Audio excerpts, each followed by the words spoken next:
Hello दोस्तों, कैसे हैं आप सभी बहुत ही अच्छे, बहुत ही शानदार, बहुत ही जबरदस्त होंगे। तो आज की वीडियो का आगाज हो चुका है। आपके सामने जीके और जीएस के बहुत ही महत्वपूर्ण क्वेश्चन आने वाले हैं। जीके वर्सेस आपका क्या होने वाला है, जीएस होने वाला है। जो कि आपके एसएससी, जो कि आपका एसएससी एमटीएस के लिए और आपका जो है सीआरपीएफ के लिए और जो अभी वैकेंसी आपकी निकलने वाली हैं, वो आपकी वैकेंसी है यूपी पुलिस, जिसका हमको बेसब्री से क्या है, इंतजार है। तो जितने भी पेपर होने वाले हैं, ये मैं तो कहूंगा कि ये सारे में पूछे जाएंगे, क्योंकि ये वो क्वेश्चन है जो कि हर बार जो है एग्जाम में पूछे जाते हैं। क्या है, हर बार एग्जाम में पूछे जाते हैं ये क्वेश्चन। तो आप सभी का टाइम बर्बाद नहीं करेंगे, क्योंकि टाइम बहुत ही कीमती है, यानी एसएससी एमटीएस के लिए टाइम बहुत ही कम बचा है। तो एसएससी एमटीएस के बारे में हमारी वीडियो तो जो है अपलोड जल्द ही कर दी जाएगी कि इसकी कटाप कितनी जो है जाएगी, यानी 2023 में इसकी कटाप कितनी जाने वाली है एसएससी एमटीएस की। 2000 जो है 22 में कितनी गई थी, 2021 में कितनी गई थी, उसी के अनुसार यह औसत निकाला गया है कि 2023 में एसएससी एमटीएस की कटाप जो है वो कितनी जाने वाली है।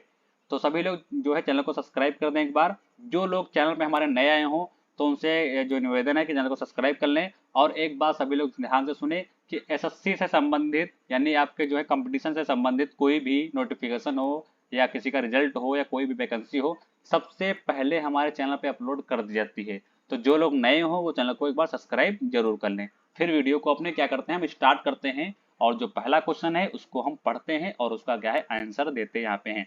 तो भैया पहला क्वेश्चन बहुत ही प्यारा क्वेश्चन है। गांधी जी के आंदोलन आप सभी को जितने भी हैं सारे आने चाहिए। गांधी जी के आपके जितने भी आंदोलन है सारे आंदोलन आपको आना चाहिए। लेकिन यहाँ पे पूछा गया कि सत्याग्रह सभा की स्थापना कब हुई थी, पूछा गया है। तो भैया बताएं कब हुई थी। सन यहाँ पे दिया है 1912 में हुई थी, 1922 में हुई थी, 1900 जो है 25 में हुई थी और 1919 में हुई थी। तो सभी लोग बताएं कि गांधी जी ने जो है सत्याग्रह सभा की स्थापना किस वर्ष की थी। तो गांधी जी ने जो है सत्याग्रह जो है सभा की स्थापना 1919 में की थी। कब किया था, तो भाई 1919 में किया था, ठीक है। ये आपको ध्यान रखना है। और जो है एक उसमें रॉलेट एक्ट आया था, रॉलेट एक्ट आया था, इसके बारे में यहाँ पे हम पढ़ेंगे, ठीक है। रॉलेट एक्ट आपका एक्ट आया था, इसे हम इसको ध्यान से समझ लेंगे। तो भाई इसको तो रॉलेट एक्ट अगर जो कहें तो बहुत से लोग नहीं समझ पा रहे होंगे कि हम किसकी बात कर रहे हैं। तो इसको ब्रैकेट में जो अपनी कॉपी पे आप नोट करेंगे तो वहां पे क्या लिख लेना है, वहां पे आपको काला कानून लिख लेना है। क्या लिखना है, काला कानून आपको लिख लेना है। तो बताएं कि अब बात समझ में आई कि नहीं आई। रॉलेट एक्ट हम किसकी बात कर रहे हैं, काला जो है कानून कानून की बात कर रहे हैं। तो भैया इसमें क्या हुआ था, सही से सुनिएगा कि जो आपका काला कानून है, ठीक है, इसके विरोध में गांधी जी ने जो सत्याग्रह सभा की क्या की थी, स्थापना की थी, यानी वहां से इसको जो है स्टार्ट किया था। इसमें क्या हुआ था, रॉलेट एक्ट में क्या हुआ था। रॉलेट एक्ट में ऐसा था, यानी काला कानून आपका ऐसा था कि जो है वहाँ जो उस समय जिनका शासन चल रहा था, अंग्रेजों का शासन चल रहा था, तो बिना किसी को जो है बिना किसी को जो है, मुस्लिम हो चाहे ना हो या कोई गुनाह उनका हो चाहे ना हो, बिना वकील बिना अपील, बिना जो है मुस्लिम जो है जिसको चाहते थे उसको गिरफ्तार करके उठा के जेल में डाल देते थे। जिसको मन हुआ, जिस किसी भी को मन हुआ या ये उनको बुरा लगा, रोड पे कोई बैठा है, कोई पेड़ पे चढ़ा है, कोई कहीं कुछ कर रहा है, उसको उठा करके डाल दिया, बहुत मारते पीटते थे। इसी से परेशान होकर हमारे जो है महात्मा गांधी जी हैं, हमारे जो हैं गांधी जी हैं, उन्होंने क्या चलाया था, उन्होंने जो है एक आंदोलन चलाया था जिसका नाम क्या था, सत्याग्रह आंदोलन था या सत्याग्रह सभा थी, ऐसे हम कह सकते हैं, ठीक है। तो बात समझ में आई, काला कानून हम किसको कहते हैं, बिना अपील बिना वकील, बिना जो है मुजरिम को उठा करके, यानी किसी व्यक्ति को उठा करके उसको जेल में डाल देना, ठीक है, उसको गिरफ्तार कर लेना। तो यही हमारा था काला कानून। इसके विरोध में ही हमारे गांधी जी ने क्या किया था, जो है इसके विरोध में ही यह हमारा जो सत्याग्रह सभा चलाया था। तो बताएं सभी लोग कि भैया जलियांवाला बाग हत्याकांड कब हुआ था। जलिया ठीक है, जलियांवाला बाग अभी जल्दी में डेट आके चली गई है। जलियांवाला बाग आपका जो है हत्याकांड, ठीक है, कब हुआ था, सभी लोग बताएं, बहुत ही इंपॉर्टेंट रहता है। जलियांवाला बाग हत्याकांड कहाँ हुआ, कहाँ हुआ था और कब हुआ था, दोनों बताएं। वो स्थान का नाम क्या था जहां जलियांवाला बाग हत्याकांड हुआ था, कहाँ हुआ था और कब हुआ था। ठीक है, ये सारे आंसर आप सभी को क्या करना है, कमेंट बॉक्स में कमेंट करके बताना है कि इनका जो है राइट आंसर क्या हो जाएगा। तो भैया यहाँ पे देखिए, इसको आप अच्छे तरीके से ध्यान यदि जलियांवाला बाग हत्याकांड की हम बात करते हैं तो वो आपका 13 अप्रैल को होता है। 13 अप्रैल को होता है। कब होता है? 13 अप्रैल 1919 को आपका जो है जलियांवाला बाग हत्याकांड होता है। यानी 13 अप्रैल आपका जो निकल गया है, ठीक है, तो यानी उसी के दिन जो आपका जलियांवाला बाग हत्याकांड हुआ था। यदि हम बात करते हैं भैया कहाँ हुआ था, तो सभी लोग बताएं, तो यह आपका कहाँ हुआ था? यह आपका जो है अमृतसर में हुआ था। अमृतसर में हुआ था। कहाँ हुआ था? अमृतसर में हुआ था। इसको आप याद रखिएगा। यदि हम कहें कि चंपारण जो है कहाँ हुआ था, चंपारण जो आपका है वो कहाँ हुआ था, चंपारण की हम बात करते हैं, चंपारण आपने सुना होगा, यह कहाँ हुआ था? तो यह आपका बिहार में हुआ था। कहाँ हुआ था? तो यह आपका बिहार में हुआ था। ठीक है, कब हुआ था? तो जो है 1917 में आपका जो है चंपारण वाला हुआ था। तो इसका आपका राइट आंसर क्या हो जाएगा? इसका आपका राइट आंसर हो जाएगा 1919 जो आपका है वो आपका राइट आंसर हो जाएगा। जितने भी यहाँ पे मैं एक एक पॉइंट जो है बहुत ही आपके लिए इंपॉर्टेंट है, कहीं से भी क्वेश्चन उठा करके आ सकता है, तो सब अपनी कॉपी पे जो है नोट करिएगा। ठीक है, अगला क्वेश्चन देखते हैं। अगला क्वेश्चन आप सभी के सामने जल्दी होने वाला ये रहा आपका अगला धमाकेदार क्वेश्चन। निम्न में से किसे भूकंप के अध्ययन के रूप में जाना जाता है? भैया बताओ, चार ऑप्शन दिए हुए हैं, किसको जाना जाता है? सभी लोग इसका आंसर कमेंट बॉक्स में बताएं। ये क्वेश्चन आपका जो है पहले से भी हो चुका है। ठीक है, लिथोग्राफी सेकंड वाला, अरे अगर जो इसकी हम बात करते हैं लिथो जो है लॉजिक की यदि बात करते हैं, लिथोलॉजी यहाँ पे सॉरी लिथोलॉजी की अगर जो हम बात करते हैं, तो ये आपका काहे के लिए होता है? ये आपका चट्टानों के लिए होता है नहीं। ठीक है, ये आपका काहे के लिए है? ये आपका चट्टानों के लिए, ना कि भूकंप के लिए है। तो इसको भी आप लिख लीजिए, चट्टानों के लिए, चट्टानों के लिए है। ठीक है, अब बचे तीन ऑप्शन, तो भाई तीन ऑप्शन बताओ इसका राइट आंसर क्या हो जाएगा? इसका राइट आंसर आपका हो जाएगा सीस्मोलॉजी। ठीक है, सीस्मोलॉजी का उपयोग किसमें होता है? तो भूकंप के अध्ययन करने के लिए सीस्मोलॉजी का उपयोग करते हैं। लिथोलॉजी का बात करें तो भैया चट्टानों के लिए इसका उपयोग किया जाता है। ठीक है, सेमियोलॉजी का यदि बात करते हैं तो भैया सांकेतिक भाषा जो आपकी होती है, कौन सी भाषा होती है? सांकेतिक जो आपकी भाषा होती है, सांकेतिक आपकी जो भाषा होती है, उसके लिए हम इसका जो है प्रयोग करते हैं। हिस्टोलॉजी की यदि हम बात करते हैं तो ये आपका ऊतकों का अध्ययन। ठीक है, काहे का अध्ययन? ऊतकों का अध्ययन किससे किया जाता है? तो हिस्टोलॉजी से जो है किया जाता है। आप इसको भी जो है ध्यान में रखिएगा। जितने भी हैं यहाँ पे सारे जो है आप नोट कर लीजिए। तो इसका राइट आंसर क्या हो जाएगा? इसका राइट आंसर आपका जो है पहला सिस्मोलॉजी आंसर आपका हो जाएगा। ठीक है, सिस्मोलॉजी से क्या करते हैं? तो भूकंप के अध्ययन के रूप में इसको हम जाना जाता है या इसको जानते हैं। अगला क्वेश्चन, पृथ्वी पर पाए जाने वाले, ठीक है, जल का कितने प्रतिशत महासागर में पाया जाता है? भाई बताएं। ठीक है, 94%, 97.2%, 90%, 92.2%। चार ऑप्शन दिए हुए हैं, तो बताएं इसका राइट आंसर क्या हो जाएगा? सभी लोग बताएं। यदि हम बात करते हैं कि पृथ्वी पर पाए जाने वाले जल का कितने प्रतिशत जो है महासागर में पाया जाता है, तो वो आपका 90 जो है 90 पर 7.2% जो आपका है वो पाया जाता है। ठीक, 97.2% आपका क्या है? पाया जाता है, याद रखिएगा। यदि हम भूजल की बात करते हैं, भूजल की बात करते हैं, तो भाई भूजल किसको कहते हैं? उस बाद में इसके बारे में हम बात करेंगे। सबसे पहले हम जानेंगे कि इसको कहते हैं किसको हैं। तो भाई आपका भूमि पर जो जल पाया जाता है, भूमि पर जैसा जल पाया जाता है, जैसे हम बात करते हैं कि आपका जो जैसे हो गया जो पीने योग्य जल है, तो यदि उसकी हम बात करते हैं तो आपका जो है 0.61% जो आपका है वो आपका पाया जाता है। ठीक है, ये भूमि के अंदर जल होता है। ये किसके अंदर होता है? ये आपका भूमि के अंदर का जो जल है, जिसको हम कहते हैं, क्या कहते हैं? भूमि जल या भूजल इसको हम कहते हैं। ठीक है, बाकी आपके जितने भी ऑप्शन है यहाँ पे सारे ऑप्शन क्या हो जाएंगे? सारे ऑप्शन आपके रॉन्ग हो जाएंगे। अगला क्वेश्चन देखते हैं। अगला क्वेश्चन है, बैकाल झील दुनिया की जो है सबसे मीठे पानी की झील है। यहाँ पे बैकाल झील जो आपकी है वो क्या है? दुनिया की जो है सबसे जो है क्या है? मीठे पानी की झील है। तो यहाँ पे पहला तो क्वेश्चन आपका बनता है कि दुनिया की सबसे जो है मीठे पानी की झील कौन है? सबसे जो है मीठे पानी की झील कौन सी है? ठीक है, दुनिया की बात कर रहे हैं यहाँ पे, ना कि भारत की बात कर रहा है, ना कि कहीं की, यानी पूरे संसार की बात कर रहा है कि पूरे संसार में जो है सबसे मीठे जो है पानी की झील कौन सी है? तो आपकी बैकाल झील जो आपकी है, बैकाल झील जो आपकी है वो संसार की क्या है? सबसे मीठे पानी की झील है। ये तो आपका क्लियर हो गया। अगला क्वेश्चन क्या कह रहा है? यानी इसी में क्वेश्चन और कहा गया है, और 1620 मीटर की गहराई के साथ दुनिया की सबसे गहरी झील है। यहाँ पे एक पॉइंट इसका और बनता है कि कहा गया है कि 1620 मीटर, यानी 1620 मीटर की गहराई है इसकी। गहराई कितनी है? तो 1620 मीटर की क्या है इसकी इसकी गहराई है। गहराई के साथ साथ यह दुनिया की सबसे गहरी झील भी कही जाती है। गहराई इसकी इतनी ज्यादा है, कितनी है? 1620 मीटर है। इसीलिए इसको हम दुनिया की सबसे क्या मानते हैं? दुनिया की सबसे गहरी झील भी इसी को हम क्या मानते हैं? गहरी झील इसी को हम मानते हैं। ठीक है, उसी के बारे में बात हो रही, बैकाल झील के बारे में बात होती है। अब आगे कहा गया है यह झील किस देश में स्थित है। सारे क्वेश्चन आपने कर लिए, ठीक है, लेकिन आप सभी को बताना है कि जितना कुछ हमने पढ़ा, यानी दुनिया की सबसे मीठे पानी की झील और दुनिया की सबसे गहरी जो है झील, यानी कि 1620 मीटर गहरी झील है, तो यह कहाँ पे स्थित है, यानी उस देश का नाम बताना है जहाँ पर यह स्थित है। तो भाई जिनका कनाडा आंसर आ रहा है उनका तो बिल्कुल ही गलत हो जाएगा, कनाडा में तो हो ही नहीं सकता। ये आपकी जो झील है, बैकाल झील जो आपकी है, वो आपकी रूस में है, जिसको हम रसिया बोलते हैं। ये कहाँ है? ये आपका रूस में है। यानी पहला वाला जो आपका है वो आपका राइट हो जाएगा। ठीक है, और यहाँ पे क्वेश्चन एक और बनता है, कई क्वेश्चन बनते हैं कि भाई जैसे कोई भी नदी हो गई या झील हो गई, तो जो है वो सबसे गहरी हो जाएगी, वो अलग हो जाएगी। गहरी झील सबसे अलग होगी, लंबी झील सबसे अलग होगी, और उसकी जो चौड़ाई की मात्रा जो है वो अगर जो उसकी बात कर रहा है तो वो अलग हो जाएगी। तो चौड़ाई के माध्यम से यहाँ पे देख लेंगे हम कि सबसे, ठीक है, सबसे जो है चौड़ी झील कौन सी है।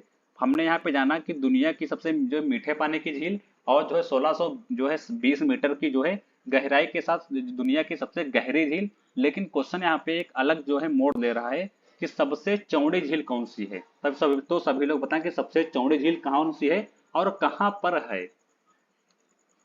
जो आपकी सुपीरियन झील है, यहाँ पे देखिएगा, यहाँ पे नाम लिख रहा हूँ, सुपीरियन जो आपकी झील है, ठीक है, ये कहाँ है? ये आपके यूएसए में है, यूएसए में है। ये क्या है? ये सबसे चौड़ी झील है।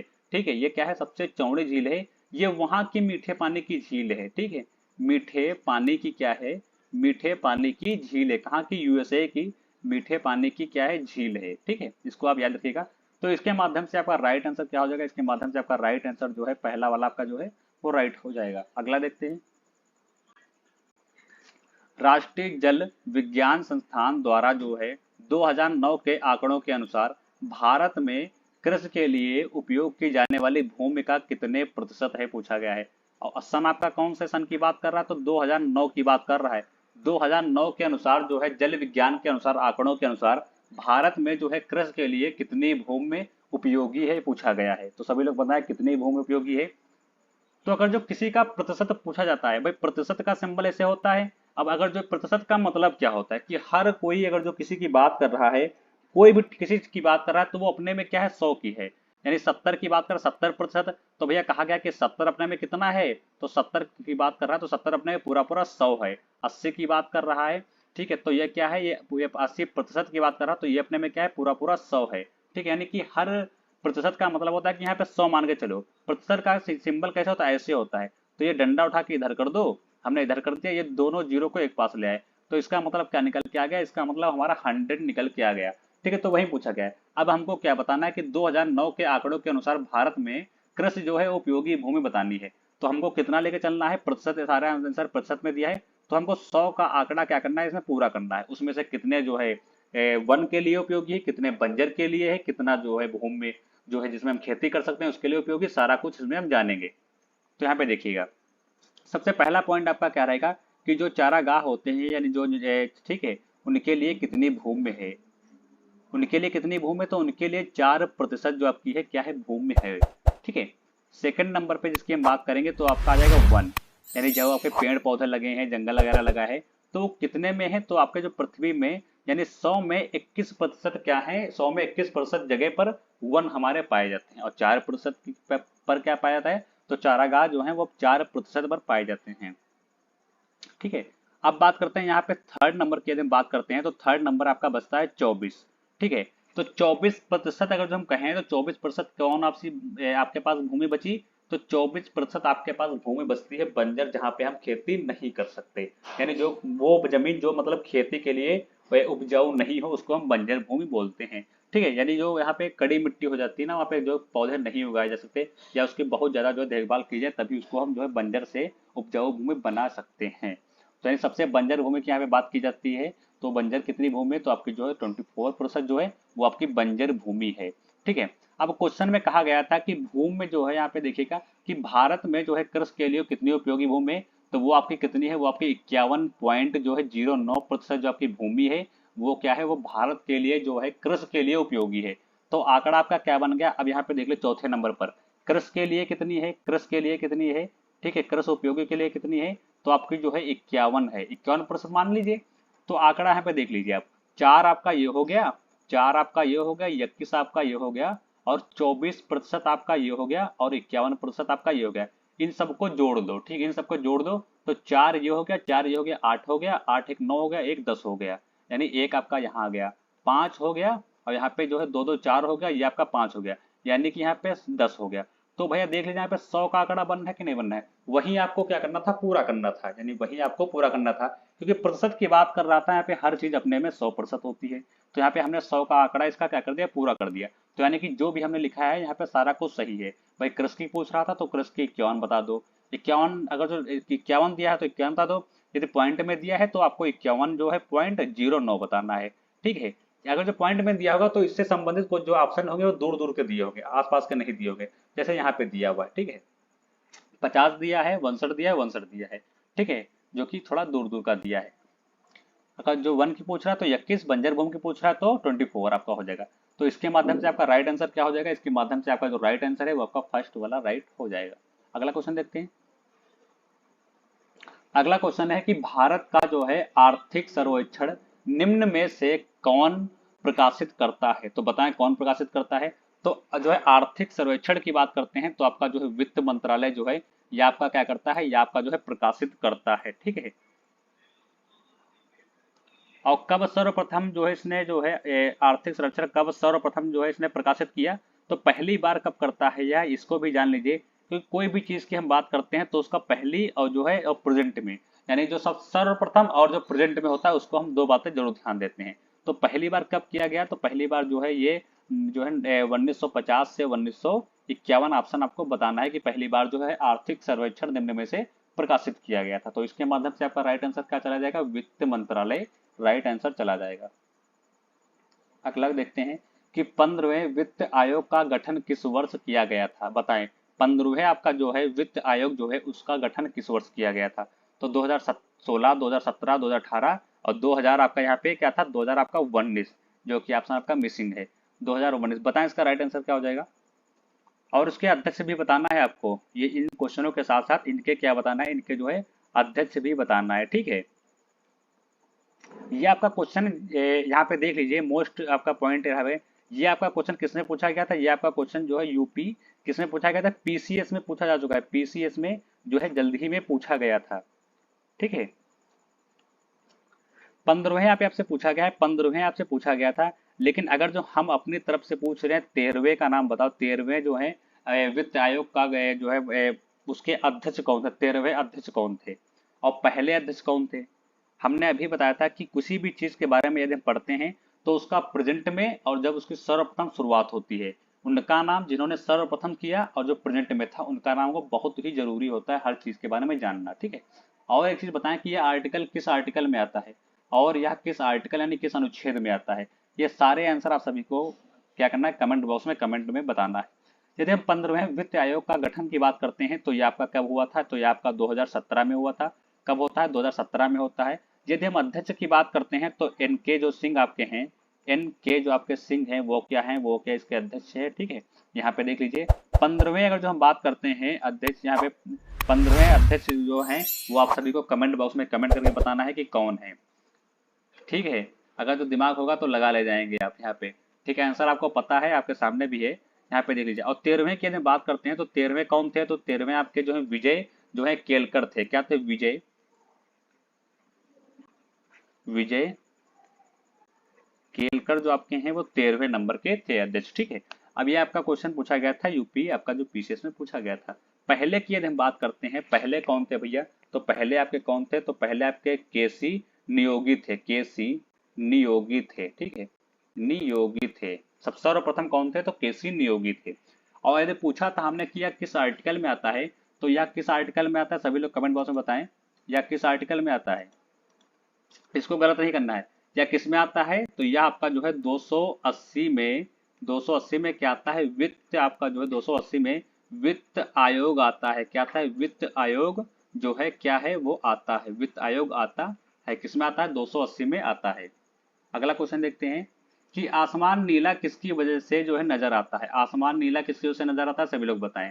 प्रकाश का जो है यहाँ पे पूछा गया, प्रकाश, प्रकाश का विश्लेषण, प्रकाश का प्रकीर्णन, प्रकाश का परावर्तन। सारे ऑप्शन दिए हुए हैं, सभी लोग बताएं क्या हो जाएगा। प्रकाश का अपवर्तन, प्रकाश का जो है विश्लेषण, प्रकाश का प्रकीर्णन, प्रकाश का जो है परावर्तन। बताएं इसका राइट आंसर क्या हो जाएगा। तो इसका राइट आंसर आपका थर्ड वाला हो जाएगा। प्रकीर्णन के कारण जो है आकाश हमको क्या दिखाई देता है, नीला दिखाई देता है। अगला क्वेश्चन देखते हैं, निम्नलिखित में से कौन बिजली का सुचालक नहीं है, पूछा गया है। पॉइंट ध्यान रखिएगा, सुचालक नहीं है पूछा गया है। ठीक है, तो बताएं क्या नहीं है। सबसे पहले तो बताएं कि सुचालक, कुछ सुचालक के नाम बताएं। ठीक है, कुछ सुचालक के हमको नाम बताना है, और यहाँ पे कुछ जो सुचालक बताएं और कुछ जो है कुचालक के नाम बताएं। ठीक है, तो यहाँ पे देखिए, यदि हम सुचालक की बात करते हैं तो सुचालक आपका एल्यूमिनियम सुचालक हो गया, मानव शरीर आपका सुचालक हो जाता है, पारा आपका जो है वो सुचालक हो जाता है, पारा आपका जो है वो सुचालक हो जाता है, मानव शरीर हमने भी बताया, मानव शरीर हमने भी बताया, और क्या बताया, और आप अभी बताया था एल्यूमिनियम जो आपका है वो भी आपका क्या है, वो भी आपका सुचालक में आता है। और यदि कुचालक की हम बात करते हैं तो कु से तो भाई कागज, का आ गया तो का से कागज हो गया, वो भी आपका क्या है, कुचालक है। और प्लास्टिक आपका हो जाता है, प्लास्टिक आपका हो जाता है, प्लास्टिक आपका हो गया। ठीक है, और क्या होगा, लकड़ी हो गई आपकी, लकड़ी हो गई, लकड़ी आपकी हो गई, हवा हो गई। ये सब क्या है, ये सब आपके जो है विद्युत का क्या है, तो विद्युत के जो है कुचालक हैं। ये क्या है, तो ये आपके सुचालक हैं। तो इसका राइट आंसर क्या हो जाएगा, ब्रोमीन आपका राइट आंसर हो जाएगा। पूछ क्या रहा था कि निम्नलिखित में से कौन जो है बिजली का जो है सुचालक नहीं है। ठीक है, पूछा गया था, तो इसका राइट आंसर क्या हो जाएगा, ब्रोमीन आपका जो है वो राइट आंसर हो जाएगा, यानी थर्ड वाला आपका सही हो जाएगा। अगला क्वेश्चन देखते हैं। अगला क्वेश्चन कहा गया है कि निम्नलिखित में से किस राज्य में उगादी त्योहार को महत्वपूर्ण जो है समझा जाता है। कर्नाटक में, जो है यहाँ पे नागालैंड में, और ये आपका रहेगा अरुणाचल प्रदेश में, और आपका छत्तीसगढ़ में। बताएं इसका राइट आंसर क्या हो जाएगा। ठीक है, यहाँ पे थोड़ा मिसिंग है, ये अरुणाचल प्रदेश आपका लिखा है। क्या लिखा है ये आपका, ये आपका अरुणाचल प्रदेश लिखा है। बताएं अरुणाचल प्रदेश, नागालैंड, कर्नाटक, छत्तीसगढ़, इसका राइट आंसर क्या हो जाएगा। तो यदि इसकी हम बात करते हैं, उगादी त्योहार की बात करते हैं, तो यह आपका कर्नाटक में क्या होता है, कर्नाटक में जो है महत्वपूर्ण जो है समझा जाता है। कहाँ, कर्नाटक में महत्वपूर्ण समझा जाता है। तो सभी लोग बताएं कि हम यहाँ पे अगर जो हम उत्तर प्रदेश की बात करते हैं, तो यहाँ पे आपका उत्तर प्रदेश में यदि न्यू ईयर आता है तो उसको हम किस नाम से सेलिब्रेट करते हैं, तो भाई अगर जो नया साल आता है तो उसको न्यू ईयर बोलते हैं। तो इसी प्रकार से हमको बताएं कि दक्षिण का नव वर्ष को क्या कहते हैं। दक्षिण का जो कर्नाटक में आपका है, कर्नाटक में न्यू ईयर को क्या बोलते हैं, तो दक्षिण का नववर्ष बोलते हैं, यानी कि न्यू ईयर ऑफ साउथ। क्या बोलते हैं, new year of south. New year को किस नाम से सेलिब्रेट करते हैं, तो new year, new year of south. ठीक है, न्यू ईयर ऑफ साउथ के नाम से इसको हम करते हैं। और साथ साथ में ही तेलंगाना बताएं, साथ साथ में तेलंगाना प्लस आंध्र प्रदेश में भी करते हैं। साथ साथ में कर्नाटक के साथ क्या करते हैं, तेलंगाना में भी करते हैं इसी नाम से, तेलंगाना में भी इसी नाम से करते हैं। और किस, और कौन करता है, तो और आपका आंध्र प्रदेश हो गया, आंध्र प्रदेश हो गया, वो भी इसी नाम से करते हैं। ठीक है, तो इसका राइट आंसर क्या हो जाएगा, इसका राइट आंसर आपका हो जाएगा जो है वो आपका रहेगा कर्नाटक जो है वो आपका राइट आंसर हो जाएगा, नहीं पहला आपका जो है वो आपका राइट हो जाएगा। ठीक है, तो आज की वीडियो में इतने क्वेश्चन रखेंगे। वीडियो अच्छी लगी हो तो वीडियो को एक बार लाइक करें, थम्स अप करके बताएं कि वीडियो को कैसी लगी। अब आप सभी को पता है कि मॉर्निंग में सुबह के टाइम, सुबह उठो और जीके जीएस पे गिरो, सुबह उठो और जीके जीएस पे गिरो, यानी सुबह हम लाइव आते हैं आपके इसी चैनल पे, उसमें जुड़ करके आप जीके जीएस का जो है जितना भी निपटारा है वो जल्दी से कर डालें। कब तक कर डालें, तो आपका जब तक एससी एमटीएस का पेपर नहीं हो जाता तब तक हम लाइव आएंगे। सारे क्वेश्चन उसमें कराते हैं, एक से एक बेहतरीन क्वेश्चन होते हैं, तो उसमें जुड़ करके आप जो है इन क्वेश्चनों का सफाया कर डालें। ठीक है, तो सभी लोग अब जो है क्लास को यहीं पे खत्म करते हैं। सभी लोग जा सकते हैं, वीडियो को लाइक कर दे और एक बार शेयर जरूर कर देना सभी लोग वीडियो को। तो मिलते हैं अगले नेक्स्ट वीडियो में, तब तक के लिए नमस्कार, जय हिंद दोस्तों।